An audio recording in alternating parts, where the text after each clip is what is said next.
Bem, pessoal, nessa aula vamos dar continuidade à aula 3, né? Ainda em trabalhos preliminares, né? Vamos falar sobre a organização da praça de trabalho. Nós, na engenharia civil, nós trabalhamos como um canteiro de obras, né? E vocês, pessoal, têm que organizar esse canteiro de obra, né? Dependendo da quantidade de funcionário que vocês tiverem, vocês têm que ter um sistema de banheiro, vocês têm que ter um refeitório, vocês têm que ter um lugar de descanso, vocês têm que ter até protetor solar disponível. Não pode faltar água de boa qualidade, de preferência gelada, ou seja, tem que ser um bebedouro, ok? Então, tudo isso, pessoal, vai estar sujeito a uma fiscalização, né, do Ministério Público do Trabalho. E eu digo para vocês, eles são muito chatos, são muito rigorosos. Eles vão fiscalizar como é que está a sua serra, né?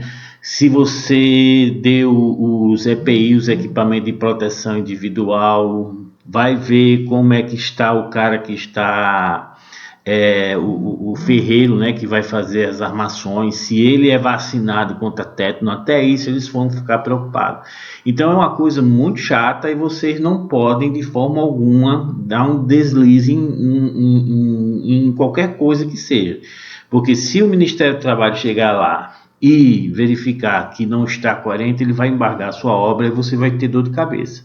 Além do mais, você criou um cronograma e fatalmente com isso vai atrasar, ok? Eu coloquei algumas observações, pessoal, porque essa questão da organização da praça do trabalho, ela está sujeito à questão do aterro. Eu falei para você. Então, é interessante, aqui como eu coloquei como observação, você observar se ocorre a necessidade de aterro. Professor, para que eu quero aterro?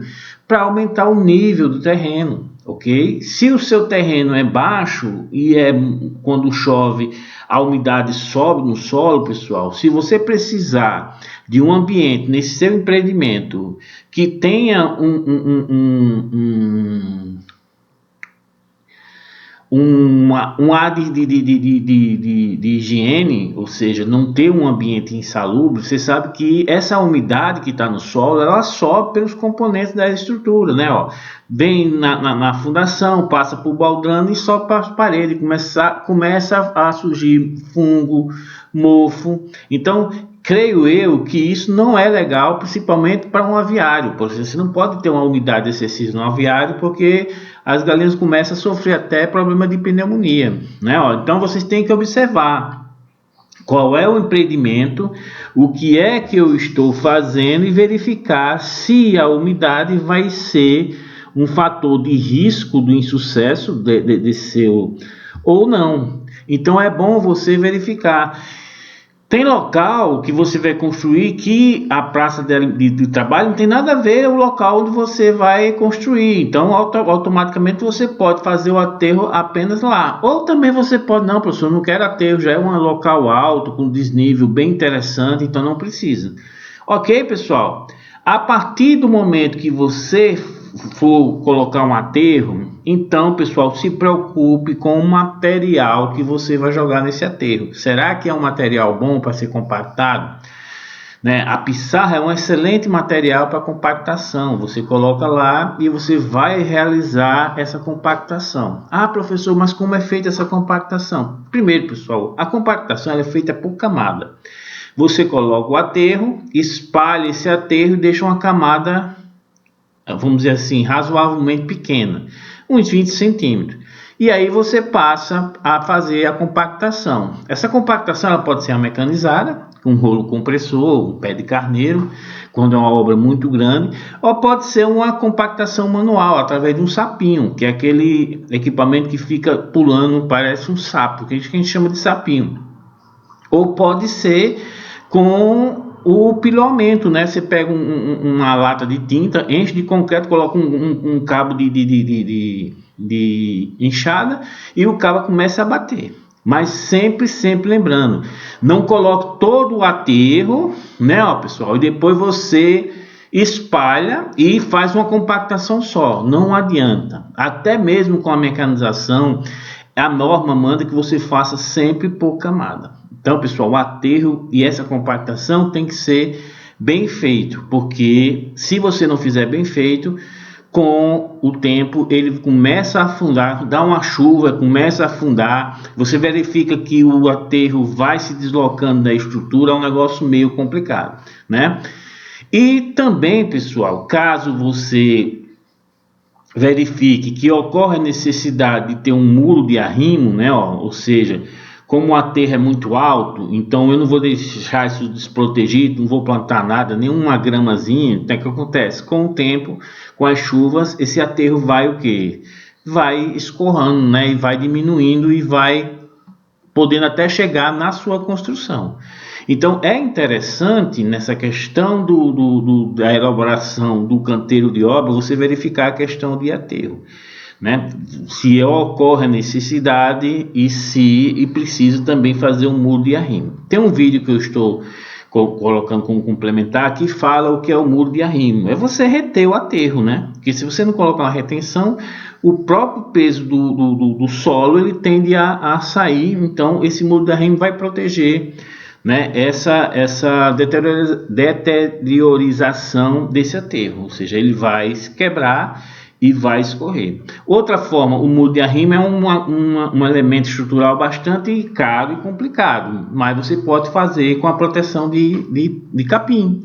Planta capim que com a chuva esse solo não vai escorrer de forma alguma, né? Tem várias formas mais econômicas que vocês têm que fazer a análise, né? Característica da praça de trabalho: ser vedada aos animais e pessoas estranhas ao serviço, né? Então não pode ter cachorro entrando lá, não pode ter pessoas. Então se você for fazer uma obra numa escola, automaticamente você tem que vedar toda essa estrutura, né, através de tapume, ou com tapume, ou com telha, né? E é uma coisa bem cara, como a gente vai ver no SINAP, né? Conter espaços desimpedidos para carga e descarga. Então isso aqui é muito importante, pessoal. Então vocês, quando fazem obra de construção civil, vocês vão ter muito caçamba com barro, com areia, com seixo, com brita, né? Caminhões com muito cimento. Então você tem que ter um fluxo de carga e descarga bem simples, de forma que não crie um tempo, tá entendendo? Chega um caminhão cheio de cimento e não tem como entrar na sua obra e fica lá no meio da rua, e você vai ter que dispor os seus funcionários, que era para fazer outro serviço, para carregar cimento, para carregar tijolo, porque não tem como o caminhão entrar. Então existe uma facilidade quando o caminhão chega e já coloca o tijolo do lado, né, do que você ficar andando com tijolo, com um saco de cimento.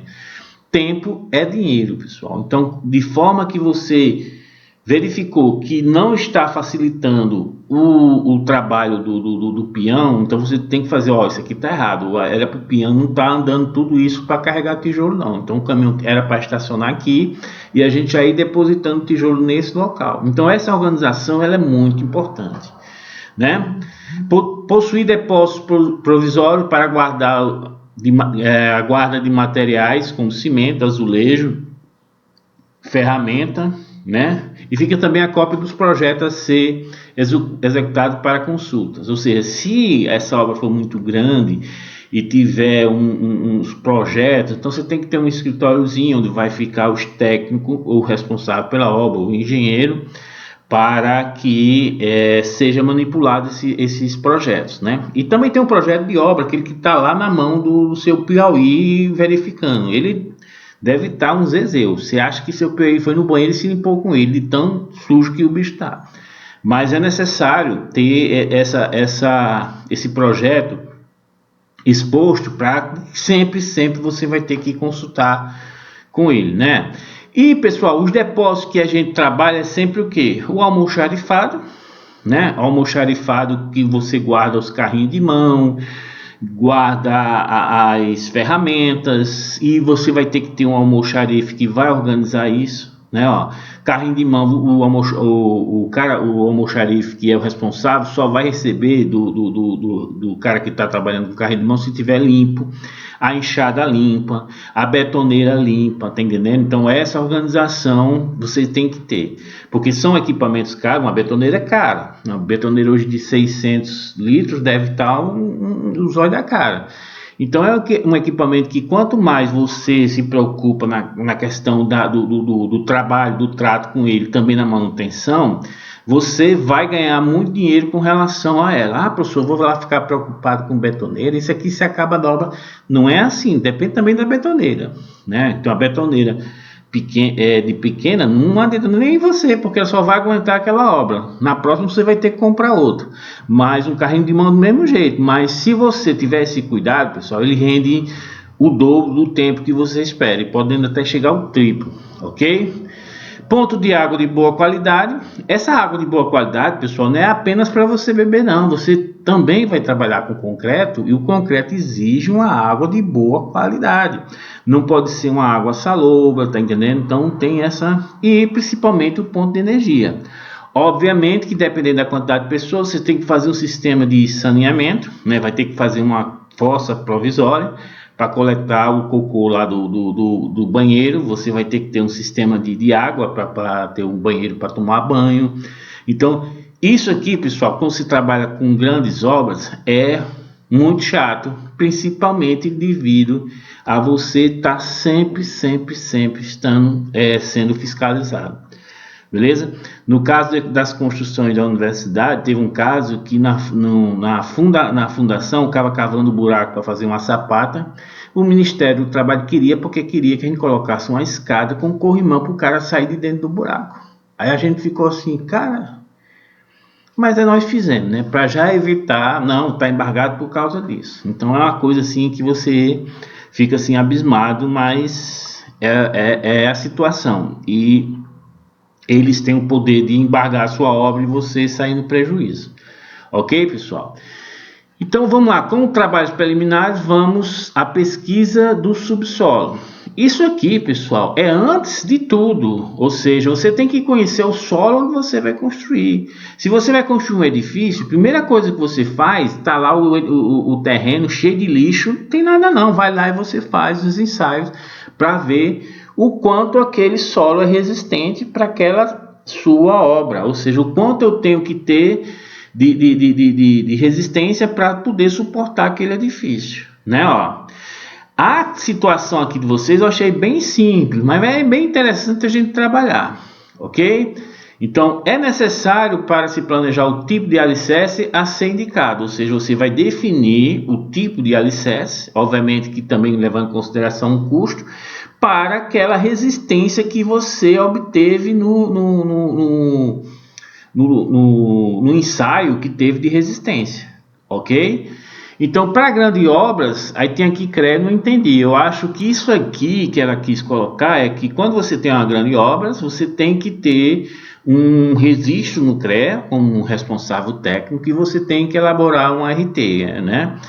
Que é uma anotação de responsabilidade técnica para aquela fundação. Isso para grandes obras, né? Ó, para obras pequenas, né, que é basicamente vai ser o que vocês vão trabalhar, muito embora, pessoal, hoje vocês estão vendo que as fazendas estão tendo uma certa infraestrutura. Tem fazenda que está fazendo até termoelétrica, né, para manter. Então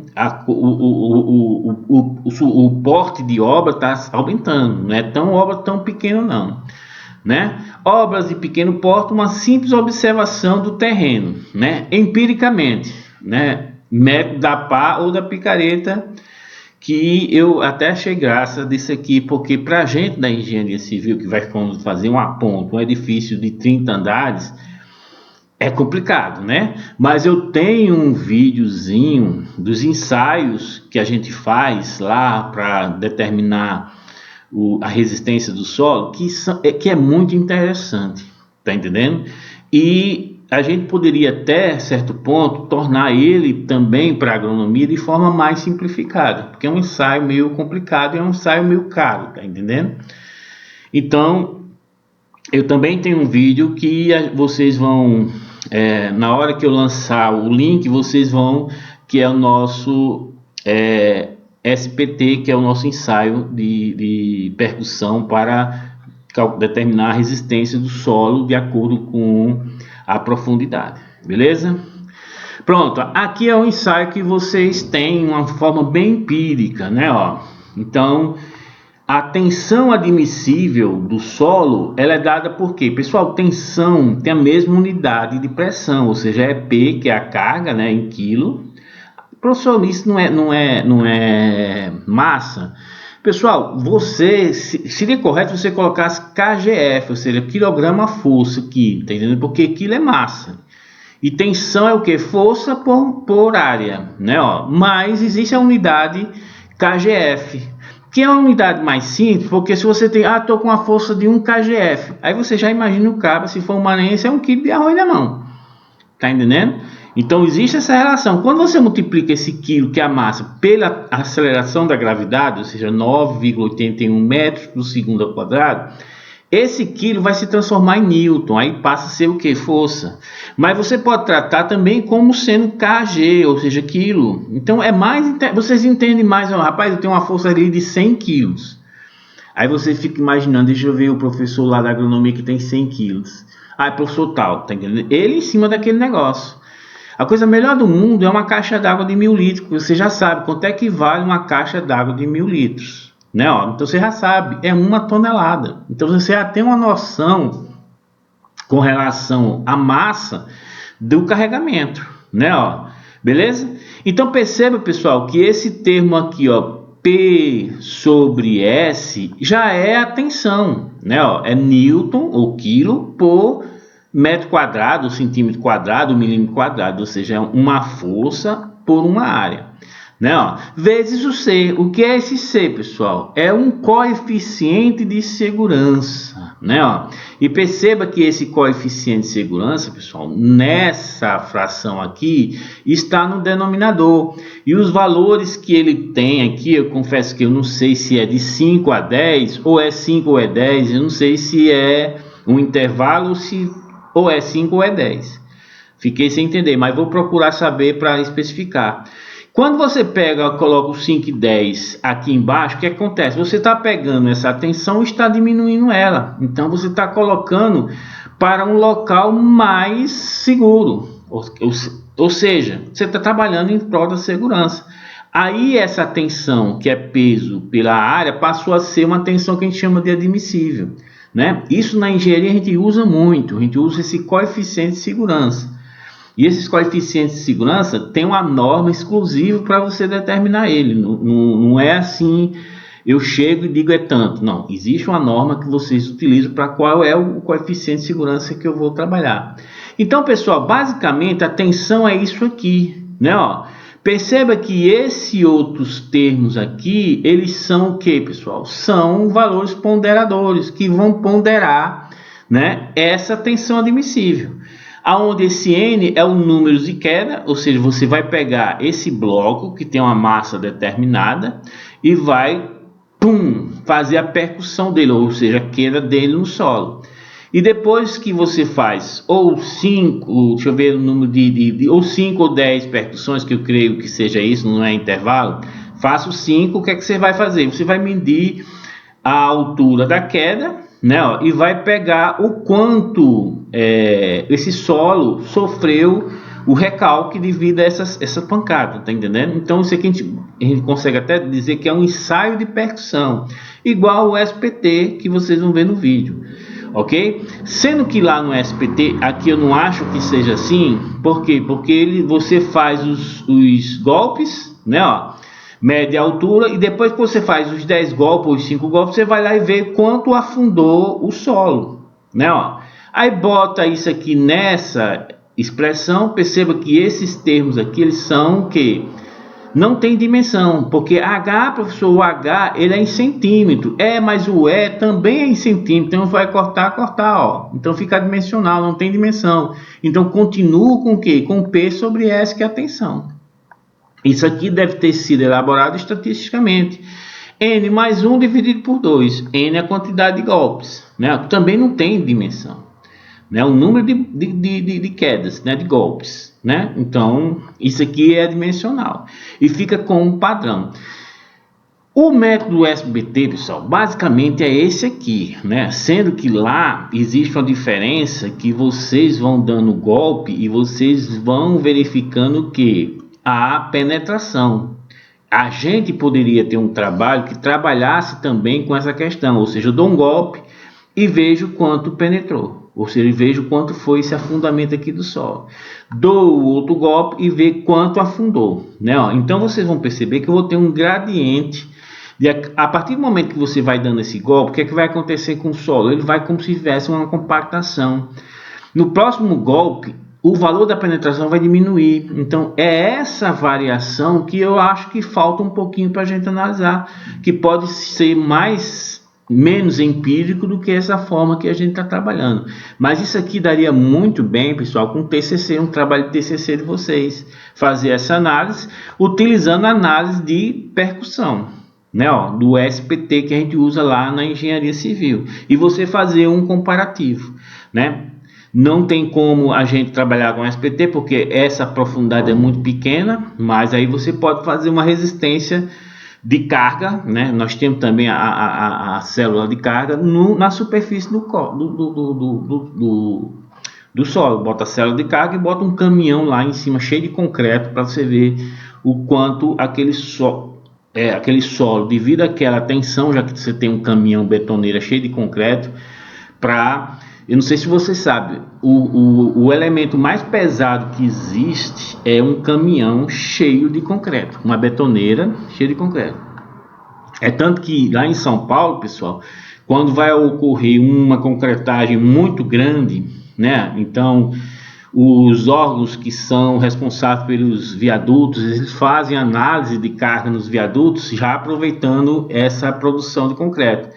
A concreteira liga para os órgãos e diz: olha, nós estamos preparando aqui 10 caminhões cheios de concreto. Então ele já diz: ó, passe lá na ponte tal, que a gente vai estar lá para vocês fazerem o ensaio de carga. Então existe esse companheirismo, né? Porque é uma puta carga. Ah, professor, por que não coloca elefante? Onde é que eu vou arranjar elefante em São Paulo, macho, para botar em cima de uma ponte? Então é um ensaio bastante interessante, que você usa uma carga que naquele dia está disponível e já liga para o órgão: ó, nós estamos saindo aqui com 20 caminhões de betoneira lotados de concreto. Aí vá para a ponte tal, que a gente fecha o trânsito e vamos fazer uma análise de deformação. Ok? É interessante essa parte, pessoal, de resistência, de fundação, né? E vocês vão gostar desse curso. Beleza? Então aqui tem esse exercício, né, que a professora pediu para vocês fazerem, né? Coloca ali e a partir dele é só substituir, já deu todos os valores, ó. Agora cuidado que você tem que colocar, ó, de forma que fique adimensional, né, ó. Por exemplo, H e E. Tem alguma formulação H e E? Vamos lá, ó. Pesteja aqui, ó. H e E, professor. Ei, professor, mas o H aqui, ele está dizendo que obrigatoriamente ele tem que ter a mesma unidade para cortar, ó. Pou, tá entendendo? Então esse aqui tem que ser metro, ou esse aqui também tem que ser metro. Ou esse aqui tem que ser centímetro, ou esse aqui tem que ser centímetro, ou esse aqui tem que ser milímetro, por quê? Para tornar adimensional. Beleza? Então note que no exercício o H ele colocou 2 metros. Então como é em centímetro, eu tenho que colocar o que? 200 centímetros para cortar o centímetro com o centímetro. É somente ter esse cuidado, pessoal, porque esse termo, como eu falei para você, ele não pode ter dimensões, porque a dimensão de tensão é Newton por metro quadrado e ele já está aqui, ó. Ah, professor, e C? E C é o coeficiente de segurança, que também não tem dimensão. Beleza, pessoal? Então, note que toda a formulação você consegue fazer uma análise de dimensão e você consegue verificar se tem alguma coisa discrepante ou não, né? Você consegue até verificar se as fórmulas estão corretas ou não. Então, faça esse exercício, né? E veja qual foi a tensão que o solo tem, né? E de acordo com o carregamento daquela edificação, você consegue perceber qual é, você vai calcular todo o peso dessa edificação, devido ao peso próprio. Você vai colocar as cargas que vão ser instaladas lá, que são as cargas atuantes, né? E aí vocês conseguem definir a resistência que eu preciso para aquela construção. Então, nesse ensaio vou verificar e vou perceber se aquele solo está adequado ou não para aquela construção. Ok, pessoal? Então aqui, ó, terraplanagem. Então eu coloquei observação. Ó, vai precisar de aterro, vai precisar de compactação do solo. Todas as obras que a gente tem lá no campus Paricarana, pessoal, ocorre a necessidade de ter um aterro, né? Por quê? Porque aquele local, o pessoal dizia que era até a Lagoa dos Americanos, aquilo tudo era uma lagoa. Então o lençol freático é muito baixo, né? É muito baixo ou é alto? É o contrário, né? Então você tem que colocar o aterro, né? E a partir do momento tem que ter essa compactação do solo. Ok, pessoal? E no caso de vocês, verificar a necessidade de ter ou não um muro de arrimo, né? Aqui vocês podem ver que as figuras que tem aqui é tudo de escavação, ou seja, eu estou diminuindo o nível da obra. Perceba que eu estou retirando o material.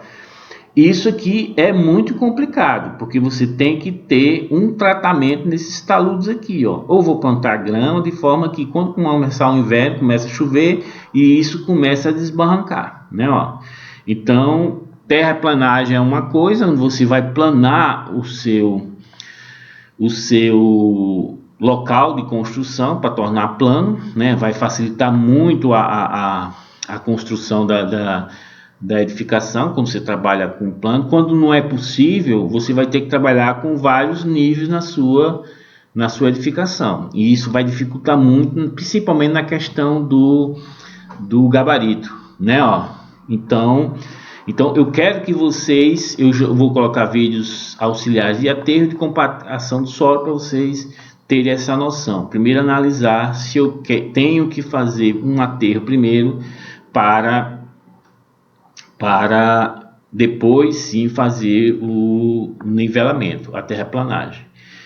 Pessoal, aqui em Boa Vista, o que é que acontece? Tem muita gente que construiu a casa, comprou um terreno e construiu uma casa nesse terreno, sendo que quando ele construiu essa casa, a rua dele não era pavimentada, tá entendendo? Era o barro. Depois de 10 anos, o que acontece? A prefeitura, vamos pavimentar a sua casa. Aí você, oba! Aí ela começa a colocar o aterro, aquela quantidade de areia lá. Depois ela começa a espalhar esse aterro, começa com um rolo compressor, a sua casa fica balançando. É tanto que você sai de casa, a sua casa está no canto, quando volta com um rolo compressor, pé de carneiro, aquele que fica vibrando, a sua casa está virada ao avesso. A frente foi olhar para trás e atrás foi olhar para frente. Então, pessoal, ele faz aquela compactação, depois ele faz a imprime, depois ele asfalta. E você vai verificar que o pavimento, aquela parte mais alta do pavimento, está mais alto que a sua casa. Olha o perigo, o que é que vai acontecer? Pode ser o caso de chover muito, a água da chuva fica na sua casa e não pode sair porque o pavimento está mais alto. Então é sempre bom, vou construir, então o quanto mais você levar a sua casa, melhor, porque aí você não vai ter problemas futuros, principalmente com infiltração.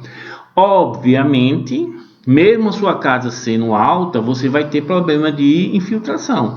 Então você tem que entrar para um processo de impermeabilização. Você tem que impermeabilizar a sua casa de forma que impeça que a umidade suba para o interior da sua casa. Aí você vai ter aquele caso das paredes mofadas, principalmente na parte de baixo, o reboco caindo, a pintura caindo e causando essa patologia muito chata, que é você trabalhar com infiltração. Beleza, pessoal?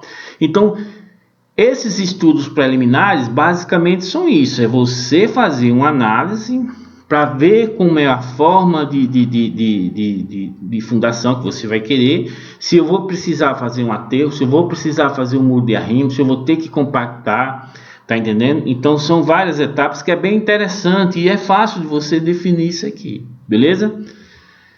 Então, pessoal, vamos lá, trabalhos de execução. Então aqui tem um esquemazinho que você primeiro vai trabalhar com quem? Com fundações.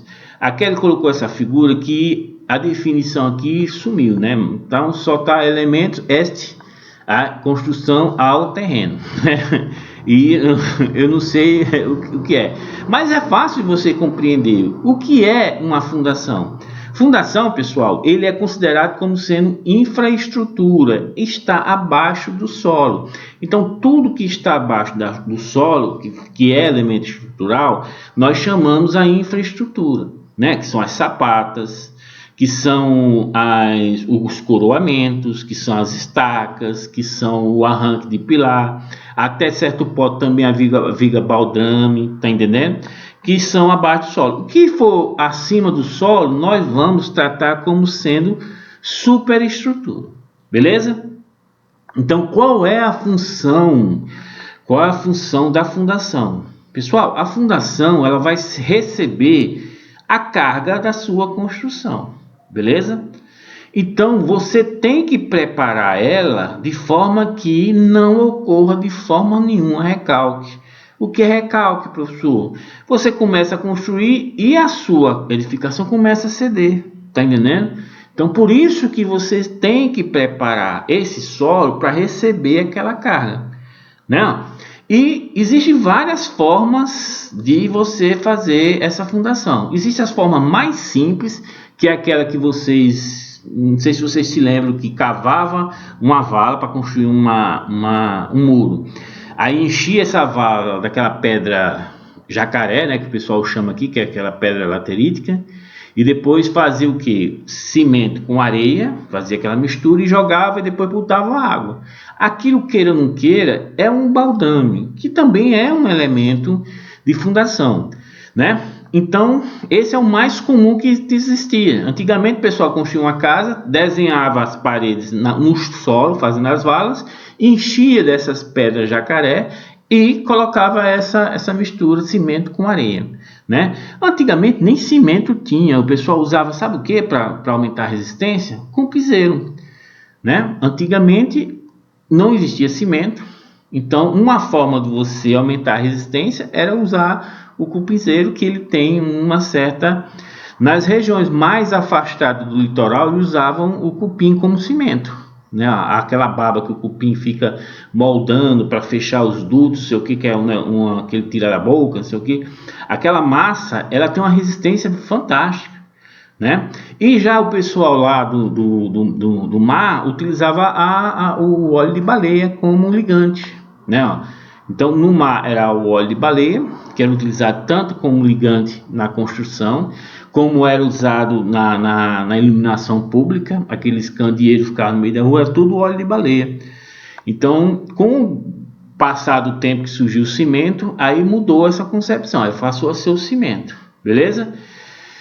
E também tem a questão da sapata. Pessoal, o que é a sapata? Ah, professor, a sapata, não sei não o que é. A sapata nada mais é, pessoal, que um elemento estrutural que aumenta, tá entendendo? A área da seção transversal da estrutura no solo, tá entendendo? Então, quando você aumenta essa área, o que é que acontece? Se o carregamento da estrutura é o mesmo, você vai diminuir o que, pessoal? A tensão, né? Que é o que a gente viu aqui na formulação. Se eu aumento a área e o peso da estrutura é o mesmo, então, como a área está no denominador, eu vou o quê? Diminuir essa tensão, tá entendendo? Então, eu vou diminuir essa tensão. Por isso que a sapata, ela tem como função aumentar a área. A partir do momento que eu aumento a área, como a estrutura tem o mesmo peso, você está diminuindo a tensão no solo, beleza? Ah, professor, entendi. Então quer dizer que se eu pegar uma agulha, colocar aqui no meu braço e colocar uma bola de isopor, a tensão vai ser bem pequena, exatamente. Agora bota um tijolo em cima dessa agulha. Ih, professor, vai porque a tensão é alta. Agora, se você pegar uma borracha que aumentar a área e colocar esse mesmo tijolo, a tensão vai ser distribuída, né? Então note, pessoal, que vocês conseguem até calcular qual é a tensão do meu peso com relação ao solo. É só você pegar o seu peso, no meu caso 120 quilos, e vou dividir pela a área de contato dos meus pés no chão. Então eu vou pegar um barro, vou colocar em cima bem molhadozinho, depois piso em cima e calculo a área que está em contato com o solo. Obviamente que o pé todo não está em contato. Então se eu dividir meu peso pelaquela área de contato, né? E obviamente também que essa distribuição não é uniforme. Tem um local que a tensão é maior. Você pode perceber que o seu calcanhar ele causa uma tensão maior, né? Mais pela questão do centro de massa do seu corpo no solo do que os dedos da frente. Beleza? Então você consegue. Isso é tensão. É o peso dividido pela área. Ok? Então você vai trabalhar com essas tensões no solo, né? Ó. Objetivos, aqui deve ser receber os carregamentos, né? Transferir esses carregamentos e distribuir, né? No solo, né? Aqui deve ser evitarão os recalques, né? Ó. Então, um recalque, pessoal, proveniente de uma fundação mal feita é muito complicado. Então vai começar a aparecer fissura, vai começar a aparecer rachadura na parede, né? E se surgir fissura nos elementos estrutural é complicado, né? Então, professor, mas tem uma forma mais fácil de eu evitar esse recalque? Tem, que a gente vai trabalhar, que é o sistema de Radier. Radier é o que, pessoal? Você pega em cima do solo e constrói uma placa rígida de concreto, uma placa de, vamos colocar aí, 20 centímetros. Aquela placona, beleza. E você constrói em cima dessa placa a sua construção. Então, neste caso aí, você vai evitar o recalque? Não. A placa ela pode um canto ceder e outro não, mas sendo que ela não vai ter recalque diferencial. O que é o recalque diferencial? Você tem uma sapata num canto que ela não deslocou, mas uma sapata no outro canto ela se deslocou. Então imagine aqui, uma ficou parada e outra desceu. Já no Radier não, é tudo em cima de uma placa, então aonde a placa foi, a estrutura vai também, mas ela vai sem esse recalque diferencial. Então não vai causar problema nenhum. Você só não vai poder jogar a sinuca lá, né? Porque a bicha está tão torta que você não consegue, a bola sempre vai para um lado só. Ok? E tem um caso bastante interessante, que é o caso lá de Santos, que nós vamos trabalhar com ele, que eu também vou procurar vídeo na internet, para vocês verificarem o problema que é lá em Santos, né? Depois a gente discute com relação dessa situação, que é uma situação bem interessante, né, pessoal? Existem vários problemas de fundações e edifícios que eles ficaram inclinados, né? Tem casos que a televisão vai lá, bota uma bola de bilhar no canto do edifício, e ela vai rodando, você sai abrindo as portas, ela vai para outro apartamento e vai cair lá do outro lado, ou seja, não está nivelado. Você imagine o desconforto que é, né? E a situação que você fica até certa forma com medo, né? Ok? Vamos lá. Trabalhos de execução. Importância da fundação.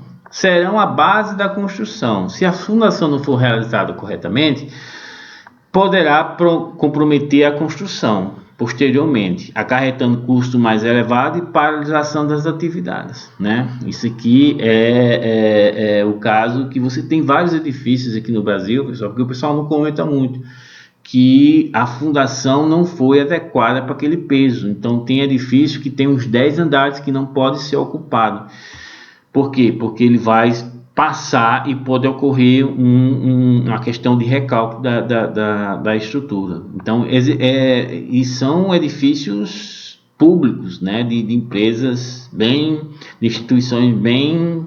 Depois eu coloco esses casos especiais. Então, acarreta uma questão de Você faz o cálculo e começa a construir um edifício de 20 andares. Aí o cara diz, ih, rapaz, o negócio tá feio, porque você tem que ter esse controle. Quando tá no 14º, aí você, não, para aqui no 14º e pronto, só vão ficar... Então isso aqui gera prejuízo, né? Imagine se você já vendeu todos esses edifícios. Então a parte de fundação, pessoal, é uma das responsabilidades mais sérias numa construção. Em muitos casos, o cálculo estrutural que o engenheiro faz, ele está perfeito. Quando você joga para a fundação, foi mal feito. Mas quando você tem uma fundação bem feita, beleza, se o prédio cair, não foi devido à fundação, foi devido ao cálculo estrutural. Entendeu? Porque nessa situação aqui, que nós vimos anteriormente, aqui quem vai trabalhar é o engenheiro geotécnico, que vai mexer com a fundação. Então ele vai receber do engenheiro calculista que fez essa parte da superestrutura e vai informar, ó, você vai receber tantas toneladas aqui, tantas toneladas que são as colunas, né? E você vai fazer um projeto para cada situação dessas colunas para ter uma resistência suficiente. Então se esse cabo acertar, beleza. Então se cair é por culpa desse. Se esse aqui errar, fatalmente vai cair e o culpado não é esse aqui. E pode ser também que os dois também sejam culpados. Então olha o balaio de gato que vai dar nessa situação. Ok, pessoal? Então vamos para a questão da fundação. Pessoal, tem vários tipos de fundações, né? Ó, marcação dos alinhamentos, né? Ó, dependendo da fundação que você vai admitir, você vai marcar os alinhamentos, vai fazer uma escavação, vai fazer um alicerce. Isso aqui, pessoal, marcação do alinhamento, é quando você vai trabalhar com coisa que você precisa cavar ou que você precisa, por exemplo, uma estaca, um bate-estaca, né? Um bate-estaca você vai definir, o engenheiro que foi responsável pela fundação vai definir, aqui vai ter que ter uma estaca de tanto por tanto, e você vai lá, marca no local e vem o bate-estaca naquele ponto e crava aquela estaca. Da mesma forma você vai ter a sapata, então aqui vai sair um arranque de pilar e você vai ter que ter uma sapata. Então note que sempre, pessoal, a sapata ela vai estar relacionada a um pilar, beleza?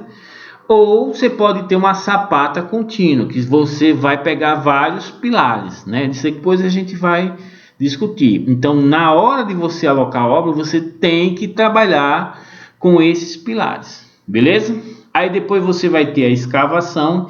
Note que nós, quando fizemos anteriormente o aterro, né, você vai ter uma compactação do solo aí tremenda. Então imagine o sufoco que o cabo vai ter para ter escavações, né? E depois você vai fazer o alicerce, que é a estrutura da fundação como um todo, né? Então tem vários tipos de fundações, tem fundações de pontes com tubulões, que é interessante vocês. Eu vou passar uma aula porque é muita coisa, pessoal. Então você pega os vídeos na internet, joga para você e você vai entender a escavação, como é que o cabo faz uma sapata de uma ponte. Exatamente. Existem outros processos que é interessante vocês saberem, porque vai ter casos que você queira fazer, por exemplo, uma escavação dentro de um açude, para fazer, sei lá, eu quero fazer aquela parte de trabalhar com os alevinos de peixe, e quero que seja em cima do açude. Então tem que ir lá para baixo, cravar ou vou fazer cravar, ou vou trabalhar com tubulão, e aí a gente vai discutir essas formas de você trabalhar com fundação, beleza? E é interessante, eu produzo o alevino, ele já joga, já abre uma torneirinha e já vai direto para o mar, para o açude, né? Vocês sabem como é feita a fundação de uma coisa de petróleo no meio do mar, né? Então vamos discutir como é que como é o nome? Eu já esqueci, eu estou com a memória ruim, das plataformas de petróleo, né? Aquilo é muito interessante. E tem casos, pessoal, que eles são estacas profundas, né? Tem outras que são para o sistema de boias com âncoras. Então tem várias formas de fundação. E isso é fundação? É sim, a relação que você tem com a estrutura com o solo que vai ter que suportar, né? Ok? Então vamos lá. Trabalhos e execução. Vamos trabalhar aqui com a questão dos alinhamentos, né, pessoal? Como o andar das horas já está grande, vamos deixar isso para a próxima aula. Ok, pessoal?